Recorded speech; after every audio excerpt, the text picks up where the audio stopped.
merece ser divulgado. E olha aqui, vamos começar com o personagem principal aqui, que é um lutador e professor de jiu-jitsu, o Éder Rufino.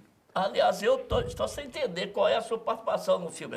Você aparece só como lutador de jiu-jitsu, você está no filme, como é que está? Então, É sua história que é contada? pois é, boa parte, né, da história, da minha história, né, como lutador de jiu-jitsu profissional, como professor também, aparece no Cafezal Amor e Esperança. E dessa forma, nós vamos conduzindo essas imagens em toda a comunidade, ou seja, em todo o aglomerado Serra. Nós captamos todas as vilas do aglomerado com o Éder Rufino sendo o condutor. Mas em outras partes, talvez um terço do filme, o Éder Rufino vem atuando como um ator, como um personagem mesmo. Mas Éder Rufino é você mesmo. Eu sou o Éder Rufino, ator, e Éder Rufino... No filme, personagem. Personagem também. E aí por aí vai seguindo. E por aí vou seguindo. A trama do filme. E queria até também deixar claro, como você mesmo disse, o filme retrata justamente o lado oposto do que as pessoas acham, né? Tem se falado muito nessa história marginal que acontece dentro dos aglomerados. Não digo do meu aglomerado, mas de um todo, né? De todo o Brasil, vamos classificar dessa forma. Mas o filme mostra que não é aquilo. Aquilo, de repente, é 10% do que é mostrado na mídia. Aí nós vamos mostrar 100% da beleza, das coisas bonitas que existem lá dentro do nosso aglomerado. Com todas as dificuldades que tem lá no aglomerado da Serra para os moradores, como temos aqui no centro da cidade, na zona sul de Belo Horizonte, mas gente de valores, isso é que é o principal. Cultura, a cultura também está no morro. O morro não produz só samba, não. Quer dizer, foi o tempo, produz filmes, produz profissionais de luta marcial que desenvolvem um trabalho social importantíssimo. Aliás, antes de voltarmos a conversar com o diretor do filme, gostaria de te perguntar, o jiu-jitsu, eu me lembro quando era criança, tinha a família Gracie, Hélio Gracie, Isso, exatamente. que dava aula da antiga revista O Cruzeiro, que eram famosíssimos.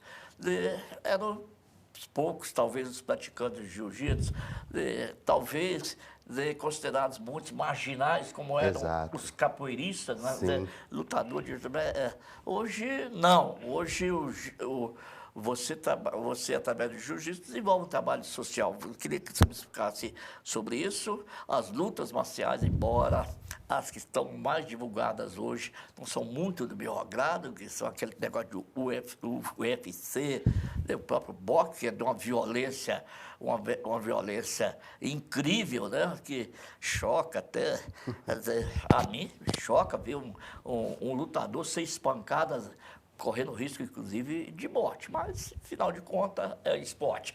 Como que o jiu-jitsu você trabalha lá no morro? O que você consegue através do jiu-jitsu? Há interesse lá no meio infantil, na juventude, pelo jiu-jitsu? Eu faço um trabalho filantrópico desde 2005, né? No aglomerado da Serra, dando aula para as crianças de graça.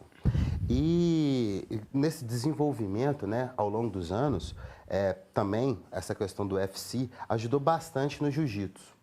Abrindo um parênteses, no UFC, o jiu-jitsu é a luta menos agressiva. Porque pegou o cidadão, jogou no chão, já está resolvido o problema. Então, o jiu-jitsu mostra ali no UFC que a gente não precisa ser tão violento para dominar o indivíduo ou o seu adversário, vamos classificar, né? E o que ajuda no desenvolvimento de cada indivíduo da nossa aglomerado ou qualquer indivíduo que seja? O jiu-jitsu ele traz uma disciplina, mesmo que seja milenar, na atualidade, no nosso agora, funciona perfeitamente. Como a atenção, como a inclusão social, como a alimentação, o bem-estar, vamos classificar num todo, né? E sem dizer que eu consigo tirar essas crianças das drogas, do ócio, as mães chegam para mim e falam, a 1h30 que o meu filho está no jiu-jitsu, é 1h30 que eu tenho de descanso e que minha mente fica tranquila, que eu sei que ele não está fazendo alguma coisa errada. Eu dou aula aproximadamente para umas 60, 70 crianças em Rio Acima também. O prefeito de lá, como também um dia o presidente da República, você está falando da família Gracie, o Juscelino, ele era aluno do Hélio Gracie, de jiu-jitsu. E o mesmo tinha um projeto lá em Brasília que seria obrigatório quase que ter jiu-jitsu como matéria nas escolas, coisas que os sheiks árabes hoje, na atualidade, fazem. Então, o jiu-jitsu em si, ou vou até classificar o esporte propriamente dito e bem encaminhado, com profissionais competentes, ele ajuda não só na formação do indivíduo, como também, né, no profissional. Ou seja, o indivíduo que aprende jiu-jitsu, hoje eu vivo do jiu-jitsu. Graças ao doutor Rodrigo Vale, hoje eu tenho quase que a segunda profissão. Estou estudando, pretendo ser um ator, né? Fazer outros filmes com o doutor e etc. E então essas são as oportunidades que o esporte traz. Pois é, além de parabenizar pelo seu trabalho de social, né, filantrópico lá no Morro, tentando evitar que as crianças enveredem pela trilha da marginalidade. Eu quero parabenizar por sua participação no filme.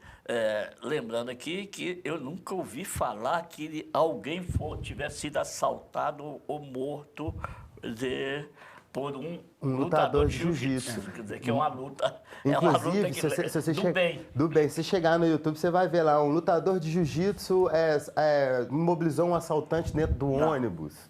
Então, quer dizer, não tem muita controvérsia sobre o nosso esporte, não. Não, Éder, eu quero agradecer a sua participação no nosso programa.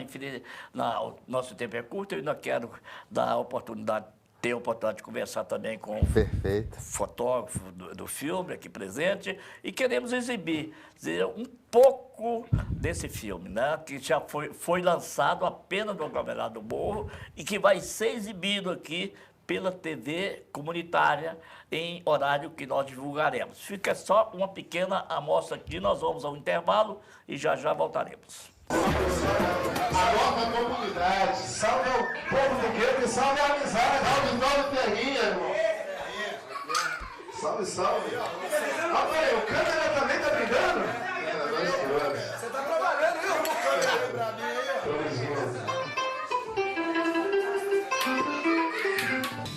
Vejo você pelo olhar da minha janela.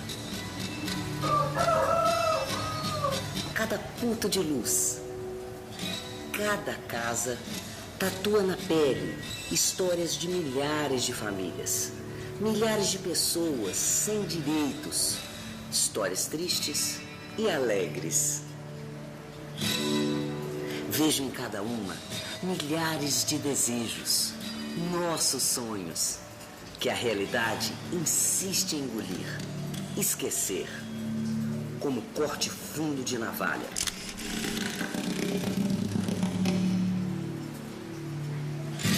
Mas preste bastante atenção, pois nem tudo é o que parece ser.